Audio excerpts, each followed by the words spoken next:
Party গঠন করেছে তারা।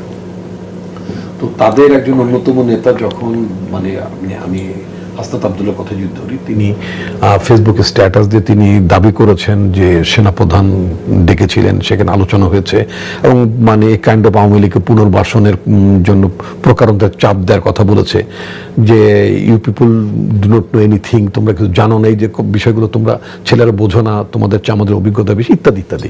যে এই যে বিষয়গুলো বলা, বিষয়গুলো বলা তো মানে বিষয়টা যদি সত্য হয়ে থাকে তাহলে খুবই অ্যালার্মিং, নিঃসন্দেহে অ্যালার্মিং যদি বিষয়টা সত্য হয়ে থাকে।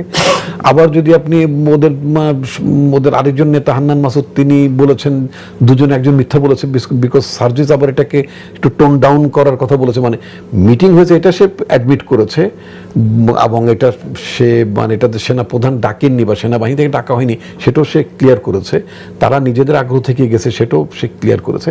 ঠিক বলেছে, অনেকটা অভিভাবকের মতো বলতে পারেন ইত্যাদি ইত্যাদি। মানে বিষয়টা আমার কাছে মনে হলো একটা ড্যামেজ কন্ট্রোল করার মতো একটা মানে স্টেপ তার মধ্যে ছিল। তারপরে আবার ওখানে ওদের পাটোয়ারি বলে একটা মানে একজন মানে আছেন, নেতা আছেন ওদের, তিনি বললেন যে এটা কি বলে যে মানে হাসনাত আবদুল্লাহর বক্তব্য ফেসবুকে আসা উচিত হয়নি, শিষ্টাচার মানে বর্জিত কাজ বা বহির্ভূত কাজ ইত্যাদি ইত্যাদি সবকিছু বলে মনে হচ্ছে যে তাদের নিজেদের মধ্যে একটা মানে ছেলেরা একটা মানে তারা একটা দল করবেন। একটা সময় তো আমার ধারণা হচ্ছিল যে আমাদের ছেলে মেয়েরা বোধ হয় দেশ এবং রাজনীতি ভুলেই গিয়েছে, তাদের মাথায় দেশ নেই, রাজনীতিও নেই। কিন্তু মানে ঠিক 5ই অগাস্টের আগে আমাদের ছেলেমেয়েরা যেভাবে বিভিন্ন ইস্যুজ নিয়ে তারা কথা বলছিলেন, তারা যেভাবে মানে রাস্তায় নামলো, যেভাবে তাদের ডেডিকেশনটা আমরা দেখলাম, তাদের প্রত্যয়টা আমরা যখন প্রত্যক্ষ করলাম, তাতে করে আমি খুবই আশান্বিত হয়েছিলাম। একজন 80-র দশকের একজন মানে ছাত্র কর্মী হিসেবে, আন্দোলনের কর্মী হিসেবে আমি খুবই আশান্বিত হয়েছিলাম যে না, আমরা বোধহয় মানে নতুন আরেকটি প্রজন্ম দাঁড়িয়েছে যারা দেশকে নিয়ে ভাবে, রাজনীতি নিয়েও ভাবছে। এটা খুবই দরকার। তো ছেলেরা একটা দল বানাবে, সেটাও আমি ওয়েলকাম করি, কারণ সবসময় তো মানে নতুন প্রজন্ম তো রাজনীতিতে আসবে, তারাও তো দেশকে নেতৃত্ব দিতে পারে, এটা তো কারণ মনোপলি কোনো ব্যাপার না। আচ্ছা, এখন এর মধ্যে যে কথাবার্তাগুলো আসছে, প্রশ্ন উঠেছে যে দেশটা কি অস্থিতিশীলতার দিকে যাচ্ছে কিনা, প্রশ্ন উঠছে তাহলে কি কোনো ইন্টারভেনশনের দিকে যাচ্ছে কিনা, কত ধরনের গুজব ছিল যে জরুরি অবস্থা জারি হচ্ছে, কত কিছু ছিল না, তাই না? তো যাই হোক, সেগুলো আমরা হোম মিনিস্ট্রি থেকে হোম সেক্রেটারি বলেছেন যে না, এই ধরনের কোনো মানে আশঙ্কা নেই ইত্যাদি ইত্যাদি।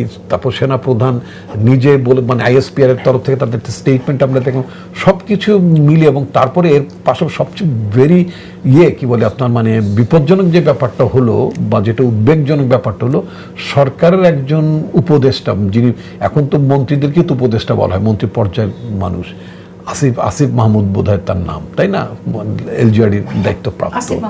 তো তার একটা ইন্টারভিউ প্রি রেকর্ডেড, কথাটা খেয়াল করবেন, মানে এটা তিনি কিন্তু স্বতঃস্ফূর্ত কোনো ইন্টারভিউ দেননি, এটা প্রি রেকর্ডেড একটা ইন্টারভিউ তিনি দিয়েছেন। তারপর সেই ইন্টারভিউটা যমুনা টেলিভিশন প্রচার করেছে, তারপর ওটাকে ফলো করেছে আরও 2-1টা টিভি চ্যানেল বোধহয় ফলো করেছে।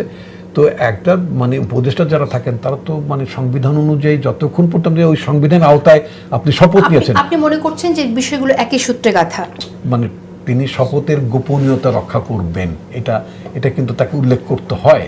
আচ্ছা, তো সেখানে তিনি পাবলিক করে ফেলেন বিষয়টা, যদি সত্যি হয়ে থাকে, যদি সত্য এরকম কোনো ঘটনা থাকতো তাহলে এইটা উপদেষ্টা পরিষদে মানে মন্ত্রী পরিষদের ক্যাবিনেটে, তাই না, সেখানে আলোচনা হতে পারতো, সেখানে অনেক কিছু করা যেতে পারতো। সেই বিষয়গুলো না করে পুরো জাতিকে যে একটা উদ্বেগের মধ্যে, উৎকণ্ঠার মধ্যে মানে ঠেলে দেওয়া হলো।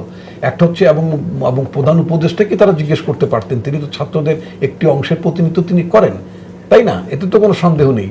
তো সেই হিসেবে তিনি সরকারে আছেন, তাহলে তো তার দায়িত্ব ছিল প্রধান উপদেষ্টাকে জিজ্ঞেস করা, তারপরে মানে ওখানে মানে বিষয়টা প্রোজ অ্যান্ড কনস আলোচনা করা। তিনি যদি একমত না হন তিনি পদত্যাগ করবেন, পদত্যাগ না করলে তিনি এটাকে মোকাবেলা করবেন, হোয়াটএভার মানে যেভাবে হোক না কেন তিনি অ্যাসার্ট করবেন।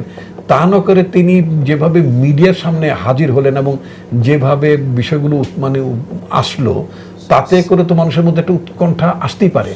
কারণ আমরা তো এই সেনাবাহিনীকে দেখেছি যে সেনাবাহিনী স্টুড ফর পিপুল, তারা তো হাসিনার পক্ষে বন্দুক ধরেনি, এটা তো সত্য কথা। তারা তো মানে হাসিনাকে ডিফাই করেছে, হাসিনার নির্দেশ এখানে রিপন, আমি একটি কথা আপনাকে বলতে চাই, সেটা হচ্ছে যে ব্যারিস্টার ফুয়াদ যেমনটি বলেছেন যে এর আগে 15 বছরে সেনাবাহিনীর যে ভূমিকা ছিল বিভিন্ন সেক্টরে বিভিন্ন বিভাগে সেটা আমরা দেখেছি এবং সেখান থেকে আংশিক বের হয়ে এসেছেন বলে তিনি বলেছেন এবং কিছু প্রশ্ন কিন্তু মানুষের মধ্যে আছে, যেমন যারা কিনা পারপিট্রেটর ছিলেন তাদেরকে আশ্রয় দিয়েছিল কিনা, কেন দেয়া হয়েছিল, তারা কিভাবে চলে গেছে, এই প্রশ্নগুলো তো এখন সেনাবাহিনীর দিকে আসে। এগুলো এই জায়গা থেকে কিভাবে বের হবে তাহলে? সেনাবাহিনীর তরফে কেন বলবে? সেনাবাহিনী তো সরকারের একটি অংশ বা সরকারের অধীনে, তাই না? এই প্রশ্ন তো সরকারের যারা উপদেষ্টা আছেন, যদি আমি বলি যে ছাত্রদের মানে আপনার জুলাই অগাস্ট আন্দোলনের যারা প্রতিনিধি ওখানে আছেন, তাদেরই তো সেই প্রশ্নটা করো, তাদেরই তো জিজ্ঞেস করে, তাদের উত্তরটা দেওয়া উচিত যে এই যে আমরা 600 650 লোক মানে বিগত সঙ্গে হাইয়ারদের কথা আমরা শুনেছি, তারা কোথায় আছে, তারা কি করে মানে তারা কি এখনো ওইখানে কেউ কেউ আছেন কিনা, অথবা তারা সবাই বেরিয়ে গিয়েছেন কিনা, এই জবাবটা কি আমরা এখান থেকে ফিসফাস করে শুনবো? এইটার উত্তর তো তাদেরই দেওয়া উচিত ছিল যারা সরকার মন্ত্রণালয়ের দায়িত্বে যিনি আছেন তার কাছ থেকেও আমরা এই প্রশ্নটা তো জানতে পারি।